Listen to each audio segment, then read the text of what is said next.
Go watch my previous video on this, but I did want to talk about it just a little more.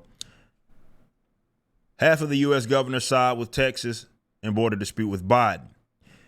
Now, we know where this comes from. If you don't, you've been living under a rock. Just a very, very brief, quick update, okay? So what happened is it's federal government, okay? They have deemed it their responsibility to take care of the nation's borders.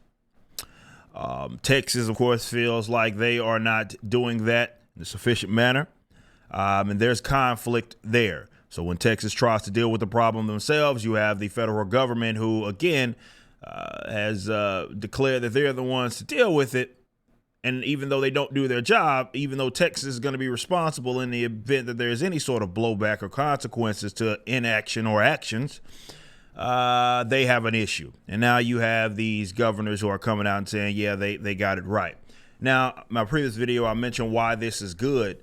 I go even further and say why this is fantastic and this is such a necessary thing. It's a conversation that, you know, you got to take your opportunities. When you're myself, or people like me that advocate decentralization, depending on the political climate, unfortunately, people will be more or less willing to hear you out. Even if you have the same exact position, it can be as principled. You can speak about it with as much clarity as you want to speak about it in.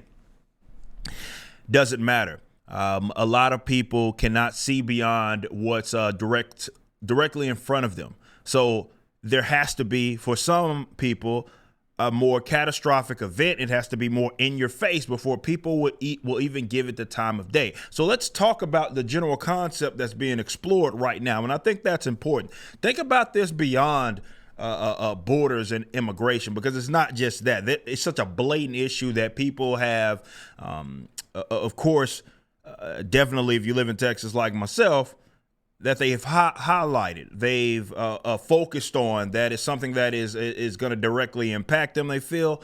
And of course, they care more about it. It's a little more in your face and more important to them. But really what the general concept of what we're discussing here is, okay, as I said before, who is best suited to deal with Texas's problems? Texas. That's just all this is. So even if it was Missouri, it doesn't matter who it is, Kansas, Arkansas, and they had some problem that the people of those states, which should be nation states, whatever you want to call them, they're going to be best suited to deal with it. And there are certain issues that the federal government has historically said that it is their job to deal with it. And as people are finding out, you cannot expect them to have the same amount of care, attention to detail, priority that you have. It impacts you. Of course, you're going to have far more priority than those guys out there in Washington. Sure, you have some representatives that are supposedly, I hate that term, representatives, because I didn't ask y'all to be over there. Either way, that are supposed to be speaking on your behalf, but there's far more of them collectively.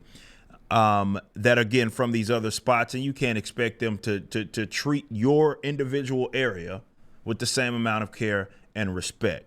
So what I'm hoping that people do, glass kind of half full situation here, is start thinking beyond just even that, just beyond immigration. We recognize that the United States is best suited to deal with the United States' issues in comparison to, let's say, China, UK, whoever, right? It doesn't matter. Just pick a country.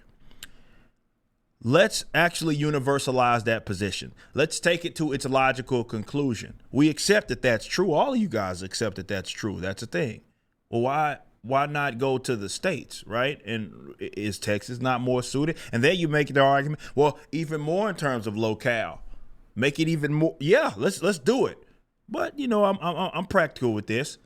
Let's at least start with these nation states that are very much, if you've traveled in this country, you can be in another state and be in another, like it's a different country, different culture, whatever.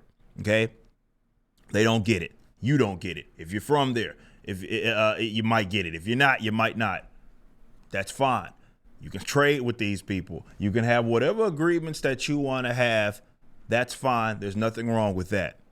But to think that it is that Washington or people in Washington that go over there are best suited to deal with these sorts of issues that plague whatever state you're in, you're crazy. They don't possess the capacity, and this is more of an economic question or economic problem than it is anything else.